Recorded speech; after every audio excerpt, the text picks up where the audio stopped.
updates.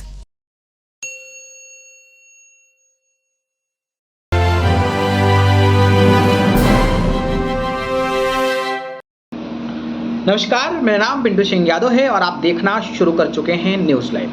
दोस्तों देखिए, आपको पता होगा कि वो चिराग पासवान लगातार जो है नीतीश कुमार पर निशाना साधते थे। हालांकि अब जब एक साथ हो गए हैं तो थोड़ा सा सॉफ्ट कॉर्नर जो है चिराग पासवान दिखा रहे हैं। लेकिन अब सवाल ये है कि भाई किसके नेतृत्व में चिराग पासवान बिहार विधानसभा का चुनाव लड़ेंगे। इसको लेकर चिराग पासवान ने बड़ा संकेत दे दिया है। क्या कुछ कहा है, चलिए जानते हैं। जी हाँ, बात करें तो लोक जनशक्ति पार्टी रामविलास के प्रमुख और केंद्रीय मंत्री चिराग पासवान ने बिहार में अगले साल होने वाले विधानसभा चुनाव को लेकर संकेत दिया है।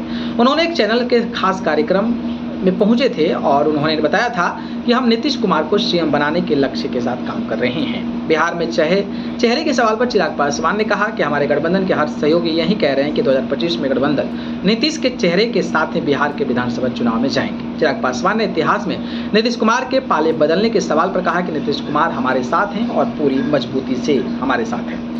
बिहार में गठबंधन, बिहार में जेडीयू अध्यक्ष नीतीश कुमार के नेतृत्व में एनडीए यानी कि राष्ट्रीय जनतांत्रिक गठबंधन की सरकार है। यहाँ एनडीए में जेडीयू, बीजेपी, चिराग पासवान की लोक जनशक्ति पार्टी रामविलास, जीता राम मांझी की हम और उपेंद्र कुशवाहा की राष्ट्रीय लोक मोर्चा शामिल है। इस गठबंधन ने लोकसभा चुनाव में 30 सीटें जीती है।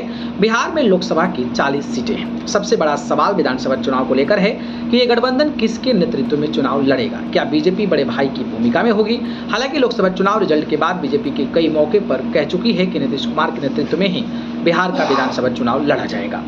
विपक्ष पर बड़ा आरोप, चिराग पासवान ने कहा कि विपक्षी पार्टियों ने आरक्षण और संविधान पर गलत नैरेटिव चलाई है। बिहार ने इस नैरेटिव को खारिज कर दिया है। अन्य राज्यों में चला है। लोगों को डराया गया। कोई ताकत संविधान और आरक्षण को समाप्त कर सकता है।